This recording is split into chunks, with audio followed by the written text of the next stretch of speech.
President Donald Trump says a ceasefire between Iran and Israel is in effect after the deal initially faltered, leaving Trump frustrated with both sides. They violated it, but Israel violated it too.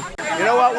We basically have two countries that have been fighting so long and so hard that they don't know what the they're doing. Do you understand that?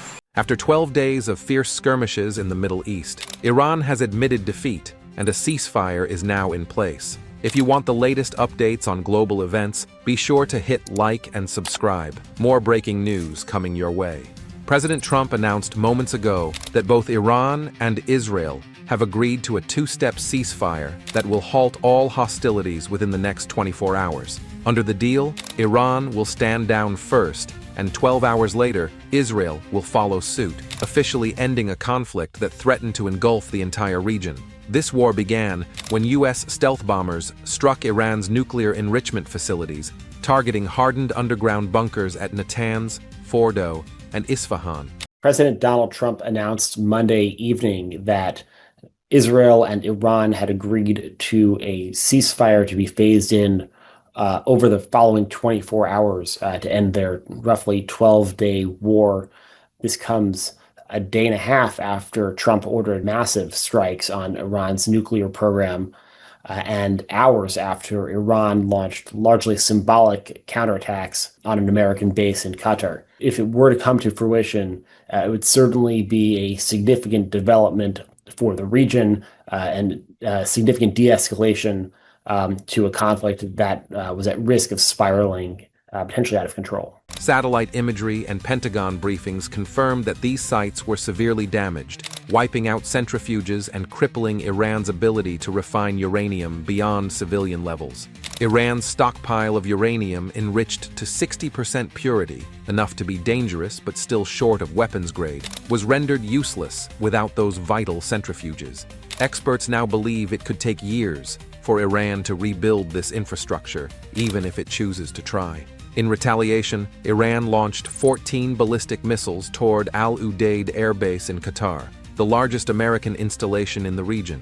But American and Qatari forces had received advance warning and evacuated most of their aircraft. Qatar's Patriot and THAAD batteries, among the world's most advanced air defenses, intercepted every incoming missile aimed at key facilities.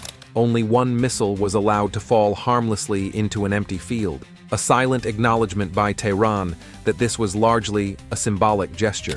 Breaking news: the Iran-Israel war is over. A ceasefire has been agreed. Donald Trump has just made an official announcement saying congratulations to everyone. It's been fully agreed between Israel and Iran that a ceasefire will start in the next 6 hours. Alhamdulillah, this means World War III will not be happening and I can get married. It's confusing because Iran has said they have not confirmed anything. Inshallah, the ceasefire goes through. Share this and spread awareness now. No lives were lost, and no significant infrastructure was harmed, underscoring that Iran's military option had been exhausted. A dramatic example of how prepared the Allies were came last week, when satellite photos showed roughly 40 U.S. aircraft parked in the open at Al Udeid. By the morning of the attack, that number had dwindled to just 3. The base had been emptied and hardened defenses were in place. Iran has reportedly been sending urgent signals that it wants to end hostilities with Israel as the two countries count the cost of 5 days of deadly missile strikes.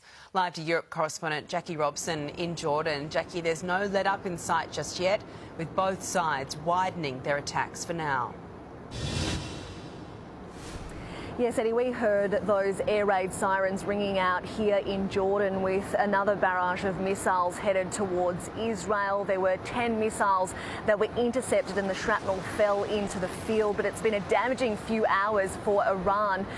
There has been an attack on the Iranian state broadcaster. It's seen as a mouthpiece for propaganda, and that was all captured on camera. Incredibly, we saw reporters actually running out of that building and then reporting on their burning workplace behind them. This reporter said that they were given warning that they were going to be attacked but wanted to stay to show just how far Israel was willing to go. There has also been strikes in a large part in the western area of Tehran. The military bases are also being attacked in western parts of Iran this evening. And with Iran being badly battered, it's lost much of its top brass of its armed forces. There are multiple reports that it's now seeking an end to the hostilities and wants to return to nuclear talks. The US President Donald Trump says that Iran's seeking an off-ramp and that they're keen to talk. The US, meanwhile, is urging all of its citizens to get out of Iran as soon as possible. We know there are hundreds of This level of foresight turned what could have been a deadly strike into a harmless display. If you're finding this breakdown helpful, don't forget to like and subscribe for more in-depth coverage as this story develops. Once the smoke cleared over Qatar, diplomatic channels sprang into action. Within hours, envoys from the United States, Israel, and Iran met at a neutral site to hammer out terms. Iran agreed to cease all offensive operations at noon local time, with Israel pausing its strikes at midnight. The United States played a central role in brokering this deal, using the threat of further strikes to pressure Iran into negotiations. President Trump hailed the outcome as a triumph of his maximum pressure strategy, declaring the military campaign a spectacular success that completely and totally obliterated Iran's key nuclear enrichment capacity. Prime Minister Netanyahu of Israel echoed that praise, thanking the U.S. for its decisive action and emphasizing the shared goal of preventing Iran from ever acquiring a nuclear weapon. He revealed that more than half of Iran's missile launchers and air defense systems were destroyed during the 12-day operation. Israeli intelligence, he said, now knows the exact locations of any remaining uranium stockpiles, making it impossible for Tehran to rebuild its program in secret. President Trump says there is a ceasefire between Israel and Iran. And while the Israelis and the Iranians have not officially confirmed that, it looks like things are starting to calm down. So Trump posted at 6 p.m. Eastern that the phase-in ceasefire between Israel and Iran would begin at midnight Eastern. Trump said Iran would start the ceasefire, and then 12 hours after that, Israel would start the ceasefire. At that point, according to Trump, the official end to the 12-day war will be saluted by the world. Trump went on to say that each side will remain peaceful and respectful. Trump goes on to congratulate each of the countries. Now, just moments ago, though, Iran's foreign minister posted this. As of now, there is no agreement on any ceasefire or any cessation of military operations. But then he says, if the Israelis stop striking Iran by 4 a.m. Tehran time, which was 9 p.m. Eastern, we have no intention to continue our response afterwards. The final decision on cessation of our military operation will be made later. These twin victories in the sky and underground sent a clear message. Iran's threats were a bluff. Inside Iran, the mood is tense and uncertain. State media has been ordered to frame the retreat as a proportionate response to U.S. aggression. But many Iranians are skeptical. Protests have erupted in major cities, with citizens blaming hardliners for dragging the country into a war it could not win. Internet access has been throttled and broadcasts are heavily censored.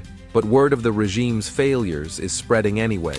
Inflation and sanctions have already strained ordinary people, and now they watch their leaders humbled on the world stage. Analysts warn that Ayatollah Khamenei's grip on power is now weaker than it has been in years.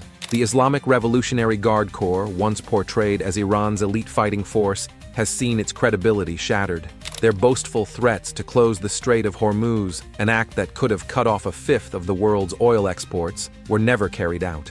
Even Iran's closest allies, including Russia and China, urged restraint, fearing that a wider war could devastate the global economy. That inability to follow through has left Tehran isolated and humiliated.